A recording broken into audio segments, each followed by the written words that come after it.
Hi, welcome to the channel. And today we're going to be taking a look at part 2 of our Bill Lumbergh piece, the caricature from Office Space. Bill Lumbergh, a very, very hysterical character, so I couldn't wait to kind of get into part 2 here. I hope you enjoyed part 1, but as something of a review here, we're going to take just a brief look at a sped up pencil sketch here that led to our final line drawing, and we'll spend the rest of this video kind of doing a deep dive into the coloring, the rest of the rendering, the lights and the shadows, and etc. Especially with a little bit of a word about kind of rendering some of the facial features and things like that. Now, as far as the line drawing is concerned, I didn't mention this in the first video and thought it might, be handy to kind of mention here since I didn't get to it in the first one. But when I'm going about that process of drawing faces, I get a lot of questions about, whether or not I'm using the Lumbergh method or some other method to kind of get into the basics of the face. And I guess, from a confessional standpoint, I will admit that I have a bunch of those Lumbergh books. The Lumbergh method is a great way to kind of get started on this, but when you're drawing caricatures and you're looking for exaggeration methods and stuff like that, the Lumbergh method can tend to kind of lead you astray. And I am guilty of this wholly in the sense that the Lumbergh method doesn't allow for exaggeration. It's all about trying to get proportion in your regular looking face, if that makes sense. The Lumbergh method is all about trying to get a drawing of a human face that is typical. And what we're drawing with caricature is very atypical. It's meant to be stretched and exaggerated and kind of go outside the confines of what the Lumbergh method is trying to do, which is just to make you understand how everything should proportionally lay with each other. With caricature, we're going outside proportion. If you're looking into this and this is something you're trying to learn about, I might suggest the Reilly Method. The Reilly Method is kind of an offshoot of the Lumbergh method, so if you know your Lumbergh method, the Reilly Method might be the next natural step in that evolution. There are plenty of videos out there about both Lumbergh and Reilly, so go ahead and check them out through other YouTube searches and things like that. But I'll leave that as is for right now, unless you have any questions. So if you want me to do a little bit of a deeper dive into both Lumbergh and or the Reilly method in future videos, go ahead and leave a comment, and I'll try to make some videos about that with a little bit more detail in the future. In addition, while I'm talking about it, don't forget to click on that subscribe button and the like button. If you're subscribed, like. If you like, subscribe. And hopefully you'll help me out and we'll get some more videos in the future. Now, putting that aside here, let's take another look at Lumbergh. As I finished up the line drawing here, I realized something kind of silly that I'd done when I was doing the original drawing here, and that was I didn't really kind of set myself up for doing some smart coloring on different layers. So my line drawing ended up all being on one layer. And when I went to kind of do the coloring stage where I wanted to separate background from foreground and move things into different layers for coloring effects, I realized that that singular line drawing on one layer was really kind of defeating the purpose of what I was trying to accomplish. So first things first, and this has kind of already happened, so I'll just kind of speak to it briefly, I went and made multiple copies of the line drawing and then erased away the parts that I didn't need so that way I could make separations of layers. So the way that the layers are working right now is that I have a line art just by itself for that background of kind of that office area. The ceiling, the wall in the background, the painting, the column, etc. All one layer. In front of that is the main head and torso of Lumbergh. He is all painted in pink right now. Then in front of that we have the hand holding the mug. In front of that we have the hand that's resting on top of the cubicle wall itself, and then the piece of paper that kind of sits in the layer all the way up at the top. And we will deal with that piece of paper a little bit later on. So now that I've kind of got the separation between all the layers and put in some kind of wonky colors to help separate them so I know where everything goes, it's then time to kind of go in and do our basic coloring. And what I mean by basic coloring is just kind of getting my midtones in, deciding on what colors I'm going to be using for the basics. So the flesh tone, the hair. I already knew the shirt was going to be pink, and this goes back to the reference photos that I got from the movie. So real briefly, in terms of Lumbergh's outfit here, he has a very distinct style to him. He wears, the oversized dress shirt with the big tie and the suspenders, but he appears several times in the Office Space movie, and when he does, he's always got a similar outfit on, but certainly different as day by day goes by in the office that he works in. So I had to choose one, and the one that I kind of chose was meant to complement the background a little bit. The background, you may notice, is mostly in kind of blues and grays, and when I put in some shadows later on, that's going to kind of emphasize the kind of coolness of the colors that dominate the background. So if I knew that cool was going to become the main color theme of the background, I wanted some contrast and went with warmer colors for his outfit. So anytime I saw pictures of him wearing blue shirts, I tended to avoid them and focus more on any time that he was wearing a warmer color, like this pink and occasionally some orange as well. So pink is the shirt, but in again taking a look at the photographic reference that I had, I also noticed that he was wearing a kind of a purplish blue tie. It did skew a little bit cool, but there was some warmth to it, and you don't see it yet, but a little bit later on I'll add in some detail where I add in some red squares that'll help kind of warm up everything, and again create that contrast that I'm looking for. If everything surrounding him is cool, I want to make him as warm as I possibly can with the color choices that I make. And we can also see that in the flesh tones as well. I skewed a little bit more orange and red with the flesh tone, and even did the same thing with the brown in the hair, all in an attempt to kind of get that contrast that I'm looking for. At this point, you'll see that there are also some red blotches that I'm putting in there. This is really kind of meant to represent areas where the blood kind of comes closer to the surface of the skin. The nose is a really obvious area where this happens on a lot of faces, but it also happens in the cheeks and in areas on the hands as well, depending on how thin your hands are. So once I've got that red in there, it goes in a little bit blotchy and it goes in a little bit heavy. But what I'd like to do is to kind of keep it that way and blend it just slightly with a little bit of the smudge brush. And in doing that, it may look, again, make it look almost like he's wearing makeup, almost even like clown makeup. But once we get light and shadow in, all that will balance out, including the areas on his hands. I've started to pay attention to the tie now, and what I did here is that I knew that I wanted some sort of a pattern in there, so I went into the Procreate kind of brush collection, and I found a texture brush that basically just looked like a checkerboard pattern, and just painted it over the tie and the suspenders to give me something of a pattern that I could trace over top of to make sure those red squares went in evenly, that were, properly spaced apart, and gave it that true pattern look that I was looking for. I liked the texture so much that I ended up leaving it there, but at one point or another I actually just thought about using it as something of a guide and then erasing it when I had the red squares in and I was done. But again, it just seemed to work. It helped give a little bit of a three-dimensional feel to the tie, and I kind of did something similar with the Cubicle Wall over to the left-hand side of this piece as well.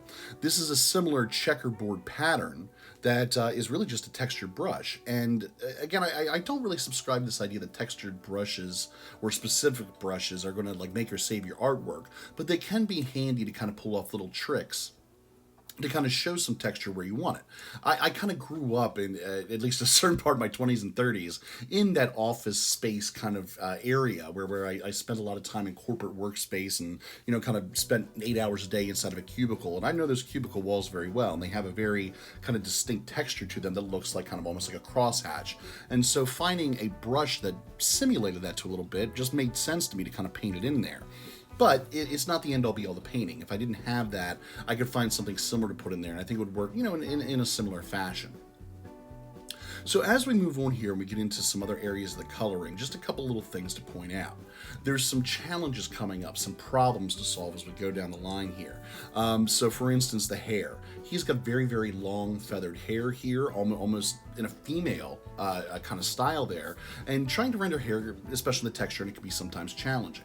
But this is where I get back to that idea that textured brushes don't necessarily make or break anything. When I decided to get into the hair, I've never really kind of decided on a method that I use every single time, 100% of the time. Depending on the hair on the person that I'm trying to render, sometimes I'll use a textured brush, sometimes I won't, sometimes I will add more detail, and sometimes I won't, just kind of depending on what the feel of the piece seems to dictate.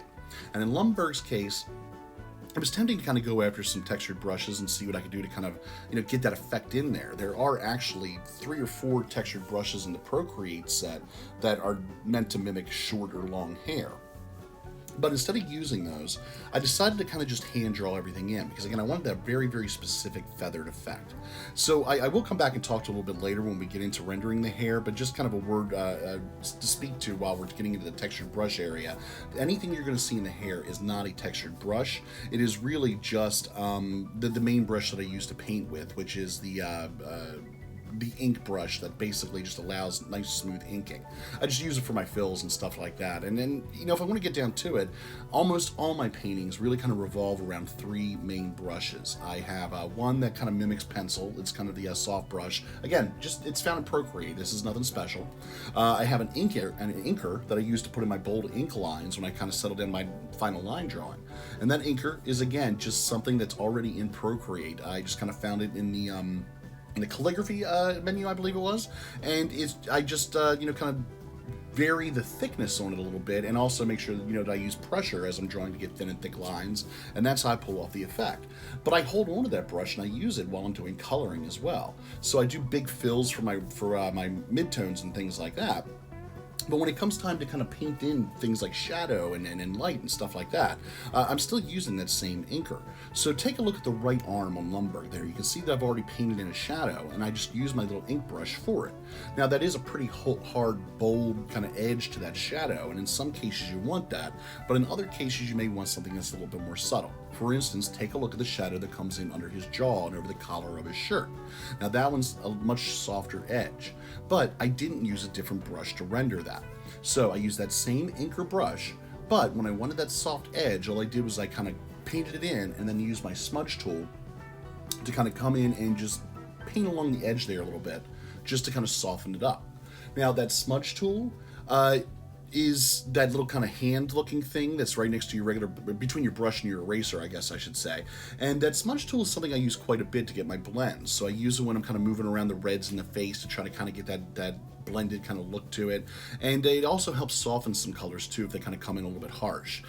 Sometimes you may just want to lower the opacity, but I find that the smudge kind of works equally as well. But when you're working with that smudge tool, you do have to assign a brush to it. And for that, I use my third brush. Now, that third brush is very versatile. I use it quite a bit, but it's basically just, again, another tool found in that basic Procreate arsenal. It's just the soft airbrush. And that soft airbrush is something that I'll vary a lot when it comes to size to get certain effects that I want, but I will use it sometimes to paint. I will use it a lot to smudge, and I will also use it sometimes as an eraser as I come in and want to soften up some edges in some other areas as well. For instance, if I painted in a wrinkle in the shirt, for instance, but I thought it was a little bit harsh and didn't want to lower the opacity of the entire layer, I might come in with the airbrush set on the eraser and just kind of softly take away just some of the harshness of the color in just that one area without impacting the entire layer. So that's it. Those are the basic tricks that I kind of use to do everything. There's not any like big master secret to it all. It really just kind of comes down to three main brushes. With the occasionally, I might look for something with a little bit of texture if I want to render like a pattern or something like that. So hopefully it's not too confusing. And I do have some ideas about doing some videos a little bit later on when I have some time to actually just do some live drawing, where I can open up menus and show you kind of exactly what brushes I'm using or what settings I'm using.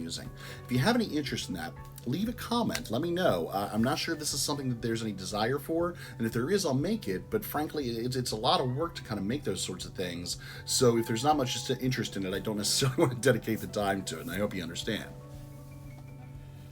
Alright, so now we're getting into the light, and I know right off the bat you're probably noticing that forehead light going that's way too much. And it is.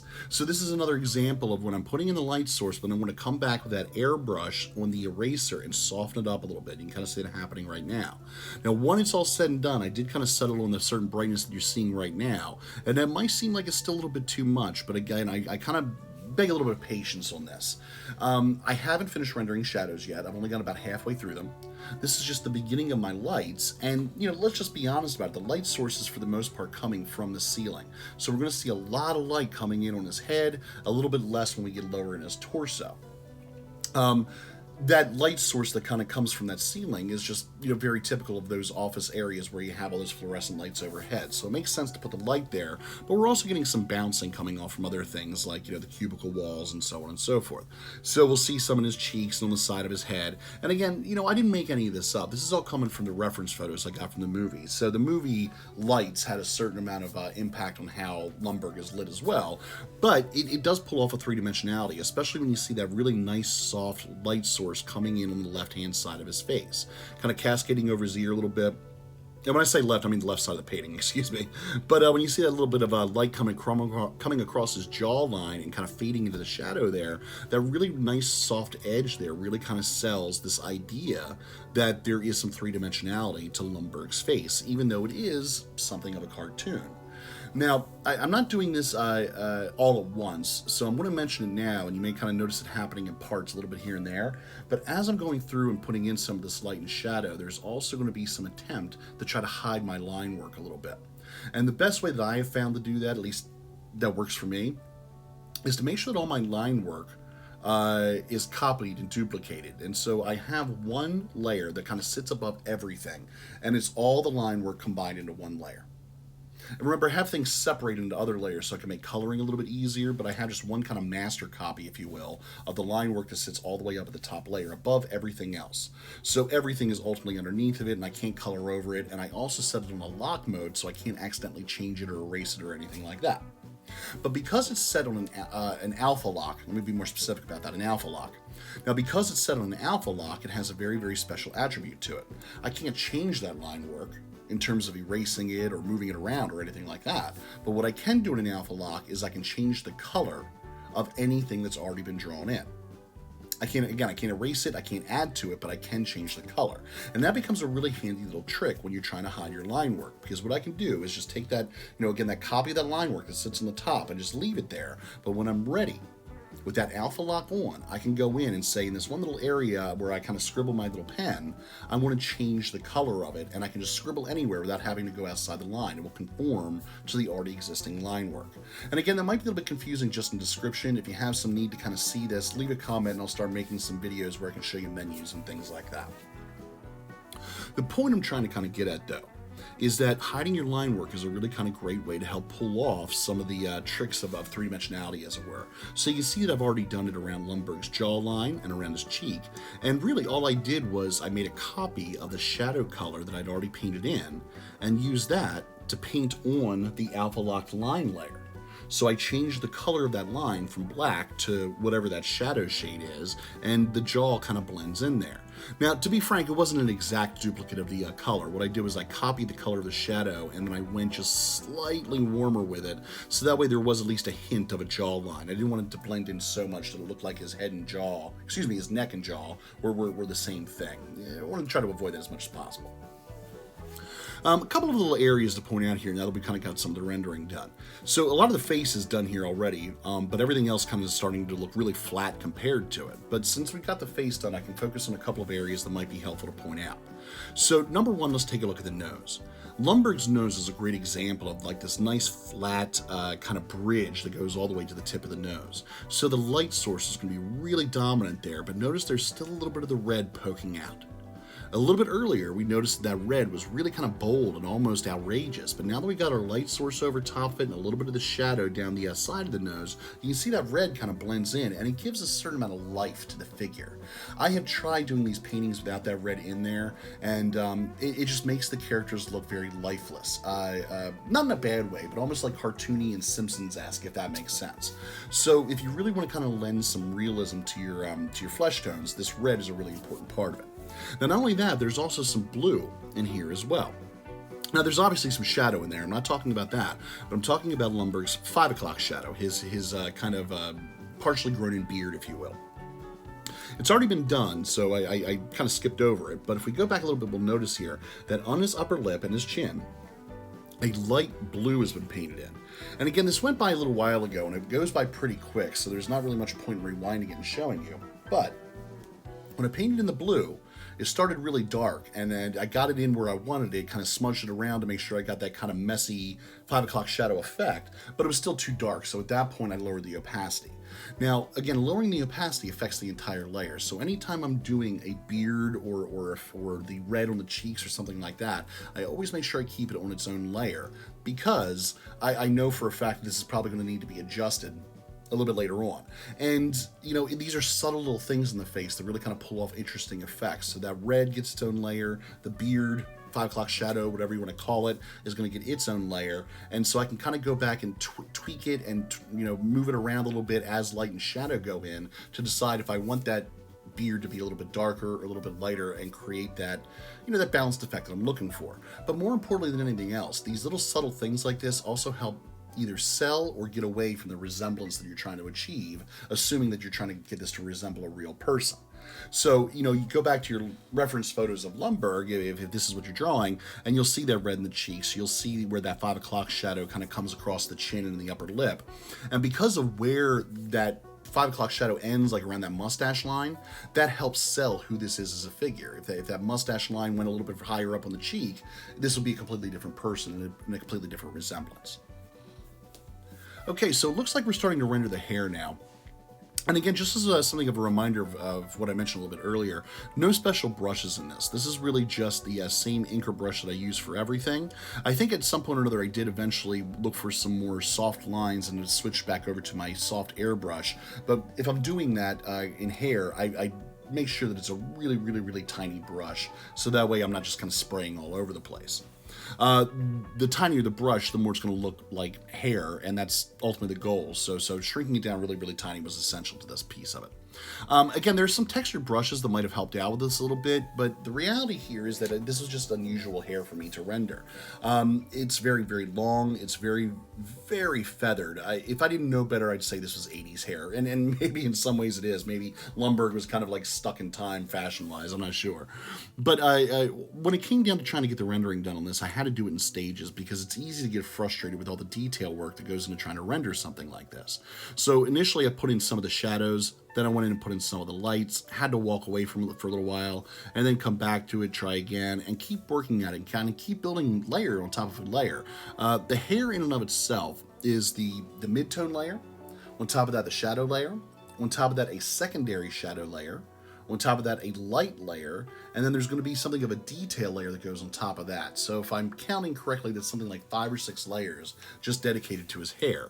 And mostly because it's such a huge part of what his character is. If he had just a buzz cut or something like that, this wouldn't be an issue. We'd have this whole thing done in a layer or two. But because of how long it is, because of how feathered it is, and how almost ridiculous it is and kind of sells who he is as a character, it needed some attention. And so I went in there, and again, put in all the layers, as I mentioned before, to try to kind of strive for the effect. Mostly what it came down to is zooming in and putting in really, really tiny lines meticulously. And sometimes, you know, putting in those lines and then zooming out, looking at it from afar to see if it was getting the effect I was looking for, and in some cases even erasing and starting all over again. So you may see that the drawing kind of lingers here for a little while on the hair, or even just stuff you can't even see because it is minute detail in the hair on an extreme zoom. So I'll try to kind of speed it up as best I can to move through it, but just kind of bear in mind here that, you know, what you're looking at is really something of a speed painting. In real time, his hair took hours, and it's not to say that I did it all at once. I'm not that crazy, or at least not yet. But what I did was worked on the hair, walk away from it, maybe grab a cup of coffee, you know, come back to it, maybe you know, watch some TV for a while, come back to it. So this whole thing, you know, didn't really take a significant amount of time to do, maybe 6 or 8 hours, but that's 6 or 8 hours over the period of about maybe 4 or 5 days or so. If I like a piece and I like kind of where it's going and I have some ideas as to what the next steps could be, I you know, get excited about it, but I also try to kind of take my time. Earlier on, when I started working with digital art, I got this idea that I wanted to kind of render things and get them out the door as fast as I possibly could. And, you know, there is some advantage doing that from an art standpoint. It really kind of helps as an exercise to kind of learn some of the basics of like kind of rendering life and motion and things like that. But it can also leave a lot of room for mistakes. So I can easily tell you now that I can go back and look at videos I made 3-4 months ago and say, what was I thinking? I forgot to do this and I didn't do that, and I knew how to do this but just never got around to it, or forgot, or, you know, exhibited some laziness or something like that. And mostly it was just about trying to get artwork done quickly so I could move on to the next idea that I had. Now, when you do that, there's going to be some potential to kind of, again, forget some things. Maybe there was a light source you missed or something like that, or a shadow that just doesn't make sense compared to all the rest. So I have found that it's easier just to slow down a little bit, but in addition to that, walk away occasionally and then come back and look at it with fresh eyes, because that's going to be a big teller as to whether or not you're ready to kind of say it's done, or move on to the next piece, or put in a couple more hours of work. And I had to do it a couple times with this one because there were just some things that just weren't ringing true for me. I was pretty happy with the face for the most part, although I think there's some things I can improve upon if I were to ever do this again. There were some elements of the hands that I really, really liked, at least, you know, when it was all finished. Right now, in its kind of flatter form, I'm not liking it, especially compared to a lot of the three-dimensionality I'm getting out of the torso. But we'll get back to the hands and the mug in just a minute. The point here is that I wasn't really happy with the background, and the more that I kind of looked at the background as I was painting it, the more I kind of just felt misgivings about it, and I couldn't quite put my finger on what it is that I didn't like about it. I think the perspective was pretty much on. I even used some drawing grids to help out with that, but it just, something wasn't sitting right with me, and again, I'm not sure exactly what it was, but walking away from it, coming back later, really kind of ended up cluing in what was bothering me. And it's staring me in the face right now, very obvious, but I just didn't see it at the time. It's that, Lumbergh himself has got a lot of the line work hidden, so he's looking a little bit more photorealistic than the obvious background that he's sitting against with these big, bold black lines. It's just that those big, bold black lines just don't belong there anymore from hiding the rest of the line work. And so eventually I kind of clued in on it and corrected the problem, at least towards the end. But, if that was something that was bothering you, or something that kind of, maybe kind of scratched your head the wrong way, that's really where it's coming from. Okay, so as we move on here, a couple more things we're going to work on the torso, like getting the shadow underneath that suspender, so that way it looks like it's kind of moving off his body and kind of like crumpling up a little bit because of the lean that he's putting in on that cubicle wall. We also got some shadow put in under his left arm to kind of drape down that cubicle wall to make sure that it really kind of sits it there as a solid object. And we're going to start doing a little bit more detail work as well. So I'm not sure when it comes up, but at some point or another we're going to have to put the logo of the company on the mug. One of my favorite things to do, because the whole point of this is that Lumbergh looks ridiculous holding that mug, especially when he's talking. And that mug, it just screams hilarity because it has that company logo on it. So that company name, if you don't remember, is Initech. And Initech has this logo that basically just looks like a bunch of cubes out of like that Cubert video game. So it was just basically a geometric shape.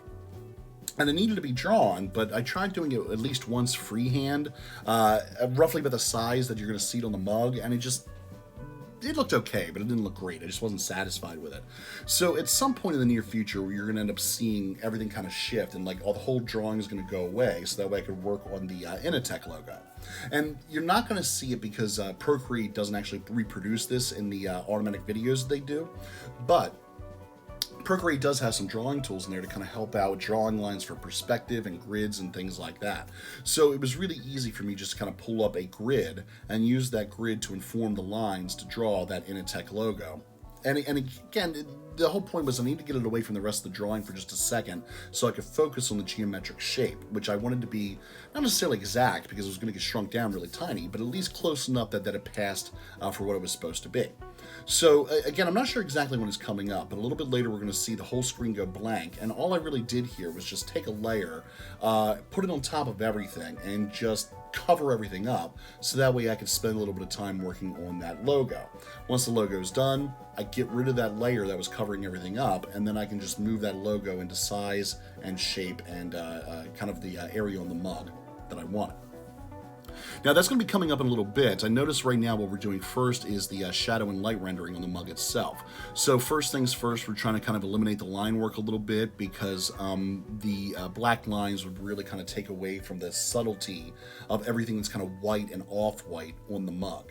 This was a really kind of challenging part of it because of the color that it is. There isn't really a lot of like pinks or browns or blues or anything like that to help blend in the shadow and light. Everything's white or a very, very subtle shade of off-white. So it was really kind of challenging trying to make sure I got the subtlety of the shadow in there, because if you go too dark, then you lose the idea that this mug is supposed to be white to begin with, and it just doesn't look right to the eye. Your eye picks it up and goes, nah, it doesn't look right, and it kind of spoils everything. So right now, I'll tell you, it doesn't look good. But I haven't given up on it. I'm going to go in, apply some more shadows, move some things around. The Smudge Tool that I mentioned before with the soft airbrush on it is going to be really helpful to try to kind of get the subtle movement of light to dark to achieve that kind of roundness and three-dimensionality of the mug that we're looking for. The same thing is going to be applied to the interior of the mug as well. So again, this all comes back from the reference photos. In the reference photos, you don't actually see any coffee kind of floating towards the top. So I guess the idea here is that he's about halfway through that mug. We're not going to see any coffee in here, but we can definitely see the inside of the mug, and that subtle little shadow there that goes from right to left is going to sell this idea that this thing is round, that is maybe about half empty, and that it does occupy three-dimensional space. Hopefully it fools the eye. I think it fooled mine at least, but you as the audience, well, your mileage may vary. Now, a similar effect was also applied to the handle of the mug, and you may notice like the line work around the handle going into the hand itself stands out. It's white, and you know, it's not good. So I started off with the line work being black, obviously, went in and changed it to white to try to match up the mug, and then later, and you can see right now, going in and just kind of color picking the shadow color that I ended up with to paint in and hide the line work as best I could. So I've been taking a little bit of time here to talk about shadows and light sources and, getting the color that I ended up with. Let me just kind of explain what that is. Up in the upper right-hand corner, you see 4 blotches there. That represents my palette. I got basically 4 colors that are 2 warm colors and 2 cool colors. The 2 warm colors are my lights. The 2 cool colors are my shadows. And what I do is I use these colors on blend modes, but these 4 little blobs sit on their own layer with no adjustments whatsoever, so that way I can always color pick them and come back to them anytime that I want. So for example, if we take that lighter blue color there, that is my primary shadow color. It's what I paint over anything that I want in shadow. But the beauty of it is that I put a shadow on its own layer, set it to multiply as a blend mode, and then when I paint that light blue over anything I painted over, it will kind of color match to a certain degree, because the multiply blend will help bring out some of the color up underneath of it to help inform what that final shadow color is. So for example, I use that same light blue to paint in the shadows on the shirt, the shadow on the face, the shadows in the hair, and the shadows on that mug. Even though all those shadows are subtly different colors, they're all coming off of that blend mode of multiply, and that's why they kind of look like they're different colors, even though it's me just painting in the same shade over everything. And it's a really kind of handy way to get shadows done quickly without a whole lot of effort, and not a whole lot of time spending, years trying to figure out, all your color theory, color wheel, and everything like that. If you kind of like this method, and if it's something you have some questions about, leave some comments, let me know, and I'll address them as need be. And I might even do some more specific videos about it later on down the line. But a similar mentality is applied to the light sources. So I have 2 warm lights, and if you think about it, that makes sense. Fluorescent light is usually pretty yellow. So I have something of a yellow color and then a really extreme highlight color that's more closer to white. Same principle applies. I'm going to put down a layer anytime I want to do light, and I'm going to set that layer to a specific blend mode. Now, the blend modes on this may vary. It just kind of depends if our light source is outside or inside or coming from some other place like a flashlight. If it's a different colored light, it might be a different blend mode. But there's a couple of them that I kind of settle on. Linear light and hard light are my big 2.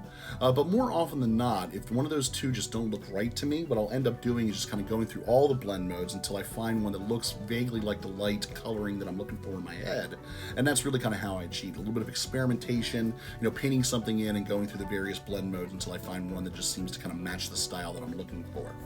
And once I get that, again, it's basically just the same color applied over everything. So that kind of yellowish color is what I start with, and I use that yellowish color with a linear light to paint in the hair, the light on the forehead, glasses, face, sleeves of the shirt, the whole 9 yards. Everything's about to change in just a second, and as I mentioned before, we're going to start taking a look at that Initech logo. Now again, you can't see the drawing guide here, but there is one that's basically just squares, almost like a graph paper, laid across the page, and I'm using that to kind of guide where I put in the lines for this Initech logo. I don't have this memorized, this is from a reference photo, but it's really quick to kind of put in here because it's basically just a series of straight lines that all kind of follow a grid type of pattern. Once these are in, the coloring was just basically just color fills, nice and simple, no shadows to really render or anything like that. And once everything was blocked in, remove that kind of gray layer that was meant to cover up the rest of the drawing, and I can resize the logo onto the mug. So it goes in pretty quick once that's done, but it was really kind of important to separate it from the rest of the elements just to not get distracted. Very, very specific geometry was wanted here, and that's what I tried to achieve.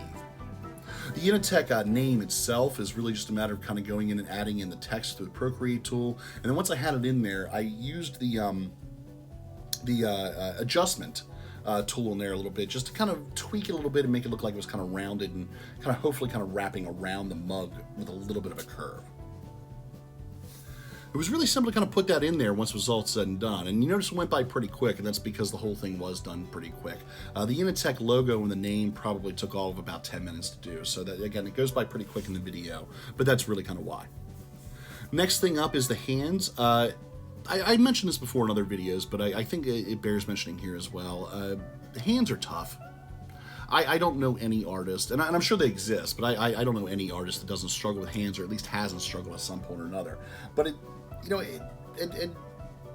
it's at some point when you were trying to kind of figure out how you want to draw and things like that, if this is something that you're interested in, doing human beings and anatomy, hands are something you can't avoid forever. And believe me, I tried. I have seen other artists, again, do this as well, even professional artists, just hide hands everywhere, put them in pockets, put them behind the back, put them, underneath a table, anything they can do, just try to hide a hand and not have to deal with it. And I guess I just kind of came to this conclusion a while ago that it was a challenge, but it was kind of almost a fun challenge. But you never learn it until you do it. So you have to force yourself to kind of draw all the crappy hands in the world until you start realizing, where the lines go to make them look a little bit more realistic. And when it came to Lumbergh's hands here, what I decided to do was, again, use reference photos. That's going to help out quite a bit to understand where the knuckles lie and where the shadows lie and so on and so forth. But in addition, it also kind of helped inform this idea that his fingers really weren't all that difficult to draw, because they were mostly just basic shapes. So the hand holding the mug is a really good example of that. It's really just a series of rectangles, but those rectangles do get a little bit obscured by the rectangle above it as you go down the hand to the pinky finger there. And breaking it down to basic shapes is really kind of the simplest way to do it. So in the hand holding the mug, I've got four, basic, fat rectangles there. But if we take a look at the hand that's draped over the cubicle, this was a little bit different. I'm drawing a lot more of the hand than I was before. So the palm, or at least the opposite portion of the palm, is kind of its own shape. And for that one, I use something of kind of a basic cubed rectangle, if you want to think of it that way. But I have learned over time, and through experimentation as well, that when you're drawing hands and you want to kind of draw like maybe an open hand with a palm out or something like that, the basic shape isn't really so much of a rectangle as much as it is kind of like a five-sided pentagram, I think is what that's called. And these pentagrams, have a point up at the top, and that point tends to go towards the middle finger. If that helps, kind of use it. Try to draw some hands yourself using the pentagram and have the middle finger kind of come out of that point at the top. You're going to have to skew it a little bit to one side, but I think you'll find that it makes a really effective basic shape to kind of start off hand shapes with. And I'll admit this freely, the way I kind of figured this out was drawing Iron Man a couple of times. If you remember, classic, Iron Man, Robert Downey Jr., specifically the Marvel movies, anytime you saw that classic pose of Iron Man, he's got his hand up in the air, widespread, so that beam can kind of come out of the little thing that he has in the palm of his suit there. The hand outstretched like that became a very, very popular pose for the Robert Downey Jr. version of Iron Man, and you see that poster plastered all over the place. So, believe me or not, I wasn't the only one that did this, but everybody and their brother wanted to draw Iron Man at one point or another, and that outstretched hand was just that, again, that classic archetypal pose. But it teaches you to draw hands really quick, and for a couple different reasons. Number one, the palm is completely outstretched, so you can learn about that shape that I just mentioned. But also the fingers, because he's got that kind of robotic hand or glove on, it's all very segmented, so you start learning how to kind of draw fingers in segments. But, don't go down the rabbit hole on that. If you're drawing fingers in segments, you're getting way ahead of yourself. Start by drawing fingers as one shape, one long rectangle. Stay away from noodles and things like that. They can kind of belie what's really going on there. Rectangles, harder shapes like that, I think, are the way to go. Again, if you have any questions, go ahead and throw them in the comments, and I'll try to address them or make some future videos to kind of comment on it.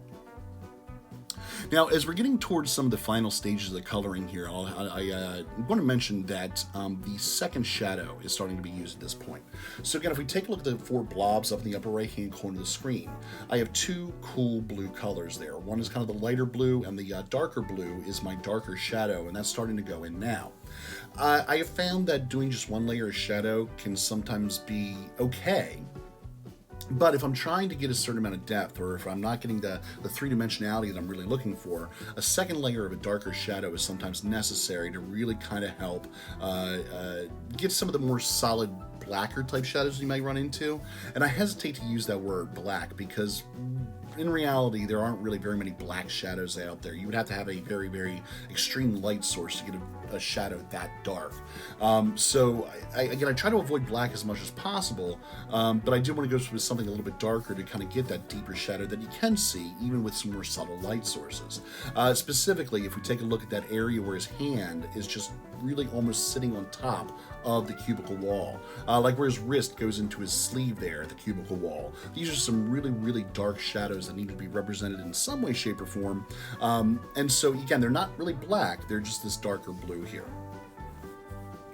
I I mentioned it before, but it probably needs to be mentioned again if you were skipping around through the video. You may have noticed that the line work has now disappeared from the background. It was something that was bugging me for a while, so I kind of matched it up to the colors and the shadows and the lights and did it that way. And you can see that we're now kind of coming towards the end of this whole thing. So one last thing to do, add in our word balloon. And please, this one's for everybody watching. Yeah, I'm going to go ahead and need you to subscribe. If you haven't done so already, please mash that button. Don't forget to mash the like button as well. And if you could, share. I would love to see some other people joining the channel. And in the meantime, I want to thank you for taking the time to watch this video. I got more coming soon. Don't forget, subscribe, leave some suggestions, and I hope to see you for a new video in the near future.